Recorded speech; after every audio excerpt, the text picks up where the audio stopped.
and welcome back to Fine Art Friday. In this season, we're talking about different mediums, or materials used to create art. Last month, we talked about scratch boards and how some artists take away materials to create art, rather than adding them, like paint on a canvas. This month, we're going to be talking about chalk and oil pastels. Let's get started. So what are pastels? There's a few different kinds of common pastels. Soft pastels, hard pastels, oil pastels, and pencil pastels.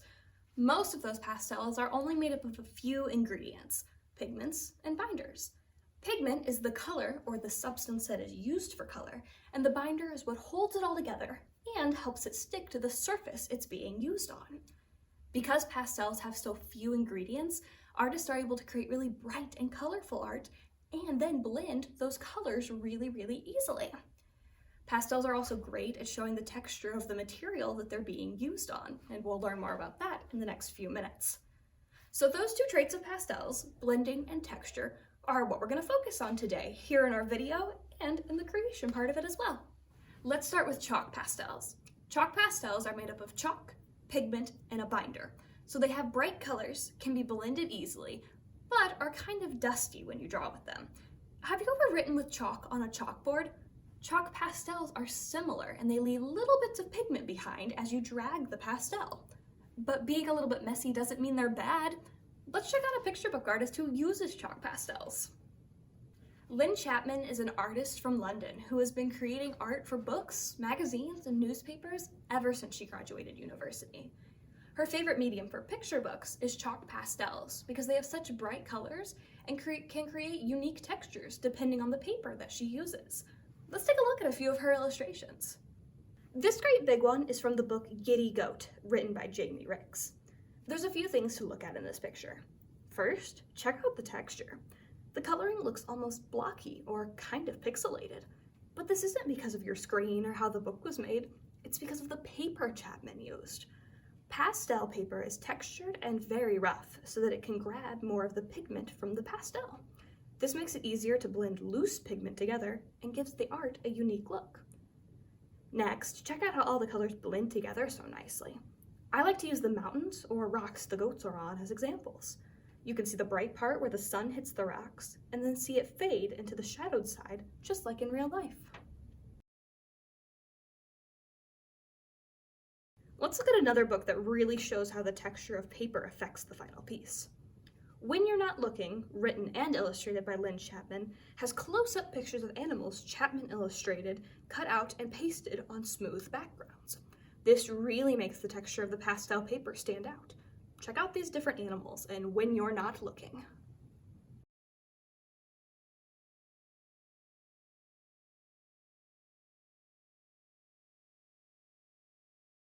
Lynn Chapman has illustrated lots of books. If you want to see more of her work, come check them out. We have a few here at the Tremont Library, and we can get more from neighboring libraries. If you want to learn more about her and her art, you can also visit her website. Now let's talk a little bit about oil pastels, because that's what you'll be creating with in this kit. Just like our chalk pastels, they're made up of a pigment and binder, so they have bright colors and they blend very easily. One of the main differences is that they're waxier than chalk pastels.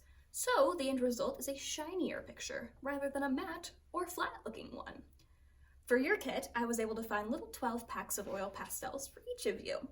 If you like creating with them, you can get bigger packs with more colors at your local craft stores or Walmart or wherever sells art supplies. Now, oil pastels are still messy like chalk pastels, so it's important to be in a creative space when working with them. Because they leave such thick colors behind, it's easy to run your hand through those colors, and then those colors transfer onto whatever surface your hand touches next. We'll talk more about being clean and safe with our oil pastels and the time to create part of this video. Before we get started creating though, let's do a quick recap on some of the coolest things about pastels. Blending.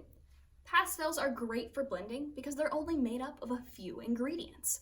Lynn Chapman uses blending in her pastel art to make her characters look a little bit more 3D. Texture. Really, this is more the paper rather than the pastel, but pastels are great at showing the texture of whatever material they're used on through their colors.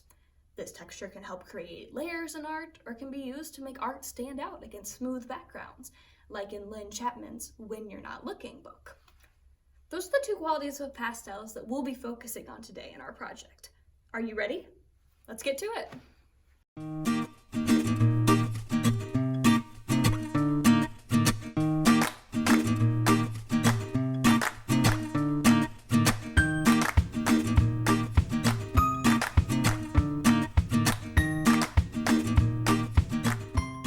Alrighty, let's go through your kit first. In your kit, you have a little pack of oil pastels, a little stick thing called a tortillon, and we use that for blending. We'll learn how to use it in just a minute. And then you have 3 pieces of pastel paper, 1 big one and 2 little ones that you can practice your design or just practice your shading and blending on, whatever you want to use them for. Other things you might want to grab from home to help you blend with or to keep clean are Q-tips, paper towels, and tissues. Let's start off by just playing around with the oil pastels and practicing blending. I like going in rainbow order, so I'm going to start with red. And check out how if I make a thin line with the side of my oil pastel, you can see the bumps and the paper kind of race through it. It's not a solid coat of color, you can see the texture. If I go in with my orange and I use it flat, because oil pastels aren't pointed like crayons, it makes a much thicker area. You can still see the bumps through it, but you can cover more ground at once. And again, if I go in with one, you can color in the same spot a lot, and that is what is going to make it thick or not show the texture of the paper through as much. Okay, let's get blending. Before we mix colors, let's just start seeing what our tools do on just solid colors. Using the tortillon on the orange big block that I had, it really just smooths it out, mixes all the pigment together to where it's more of a solid color.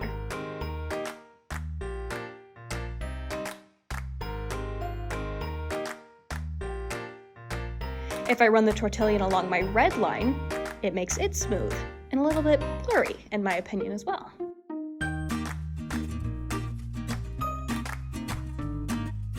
Now with pastels, remember that you're moving around pigment. So when I take my tortillon from my red line to my yellow circle, it's taking a little bit of the red pigment with it.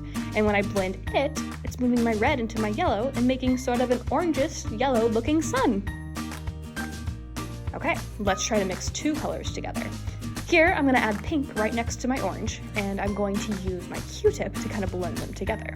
Just kind of circle it around, and look how nicely the 2 colors come together. You can still tell they're 2 different colors, but they almost mix seamlessly. I really enjoy how oil pastels can do this so flawlessly.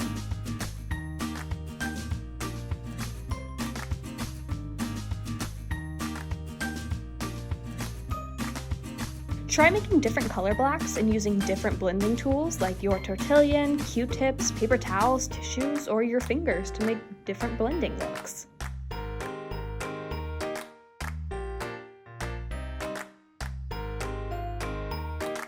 Okay, time to talk about getting messy. Watch how I create a black squiggle with my black oil pastel, and then run my hand through it. When I turn my hand over, you can see where the oil pastel is moved onto my hand. And then when I rub my fingers on my other hand, there it goes again. Since oil pastels have few ingredients, the pigment and the binder, they transfer very easily, so they can get messy. If you don't want to get messy, you can always wear gloves while working with your oil pastels. Another option that I recommend is putting down newspaper or paper below your paper so that you don't get oil pastels on the table that you're working with. And always have a clear path to the sink planned. You don't want to have to be trying to open doors with your elbows or anything while your hands are all oily. For our designs today, I encourage you to find a picture of scenery. I'm choosing this one of a beach and a sunset. I think sunsets are great to do with oil pastels because of how well the colors blend together. To start off my design, I'm just sketching it lightly on my paper. You can do the same, you can practice it on scratch paper, or you can just go at it with your oil pastels, whatever you prefer.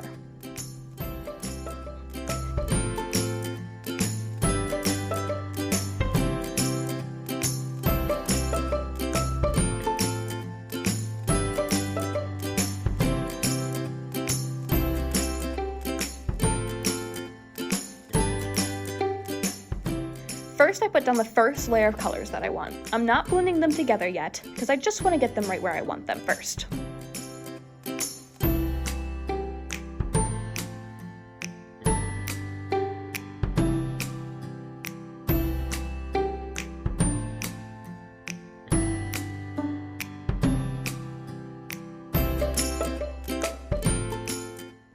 You can layer colors on top of each other like I did with this black and this blue, and then the white and the blue to make different shades and tones. Then I do some light blending together, and then I even add a second layer of color. Check out how when I add the second layer of pastels, it makes the color even thicker and brighter.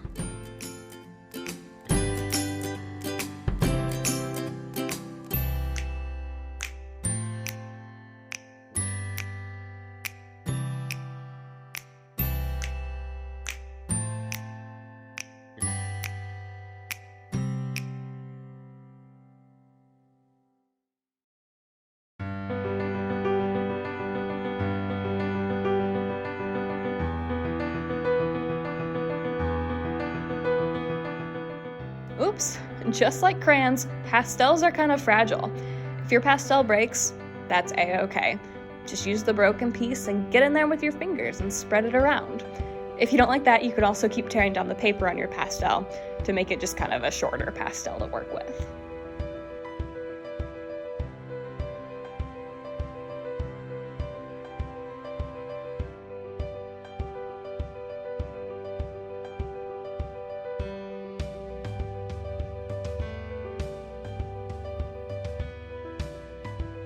Layers and pastels are so cool, and that's what helps you really get the blending effect that you want. So even though I've done one layer on a part, I'm not done yet. I'm gonna go back in and add the same colors again, or even maybe a few other colors, and then blend it all over again. What this does is this creates bright colors that seamlessly blend together and make my scenery look real.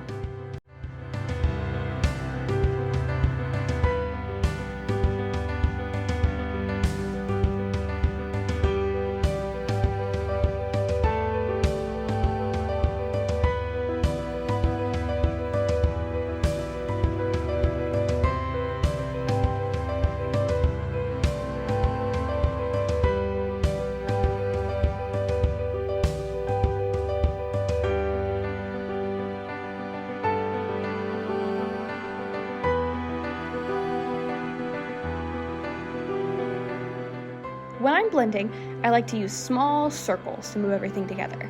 You can also blend from side to side or in a hatching pattern, like drawing tic-tac-toe boards. Whatever texture you want your art to have, just try out a couple different methods.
You don't have to blend all of your oil pastels though.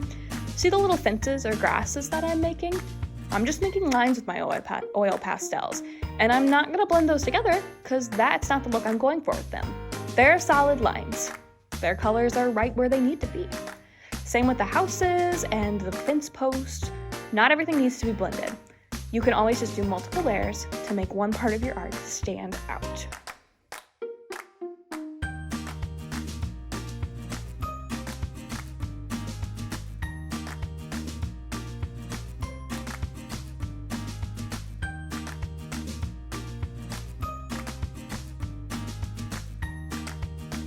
Okay, and this is my final piece.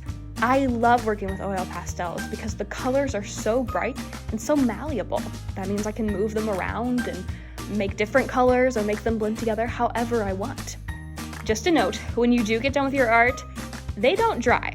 So if you want to display it, I suggest putting it in a picture frame or maybe in a clear Ziploc bag, just so that you don't get oil pastel everywhere. I know I've definitely done that. I hope you all have fun with your oil pastels, and I'd love to see what you create in the comments or at the library. See you all next month!